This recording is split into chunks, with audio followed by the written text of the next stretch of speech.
আসসালামু আলাইকুম গাইস। আমার মেয়ে চকে ঘুরতে যায়, আমি সবসময় বদনাম করি। আজকে বদনামের সার্থকতা হয়েছে। এই দেখেন আমার মেয়ে ঘুরতে যায় কামাল করে ফেলাইছে।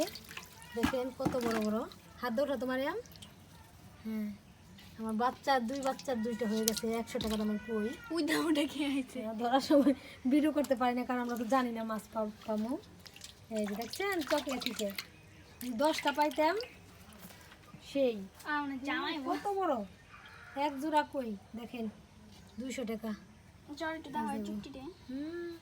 সেই কই সেই দোয়া করেন এই কই জানি বাচ্চা দেয়, ডিম ফোটায়, আমরা জানি একটা ফিশারি করতে পারি। খোদা হাফেজ গাইস। ইতিমধ্যে আরেকজন এসে যুক্ত হয়েছে। মানে আমার বাবা একটা পাইছে, তারটা ছোট, আর আমার মেয়েরটা। আমার মেয়ে দুইটা বড়, আমি একটা পাইছি, আমার মেয়ে একটা। আমারটা অবশ্য আমি দেখছি ধরছে আমার মেয়ে, আর সুমন আবার পরে খুঁজে আরেকটা পাইছে। তাদের তিনজনকে কালকে ভাজি দিব আমরা। সুন্দর, কি সুন্দর। থাকো গাইস, আবারও দুইটা ধরে আনছে সুমন। বড় বড় মাছ। সুমনের তিনটা ছোট, আমাদের দুইটাই বড়। না সারা বলে সারা দেখি 5টা আমাদের একদিনের খাবার হয়ে গেয়া।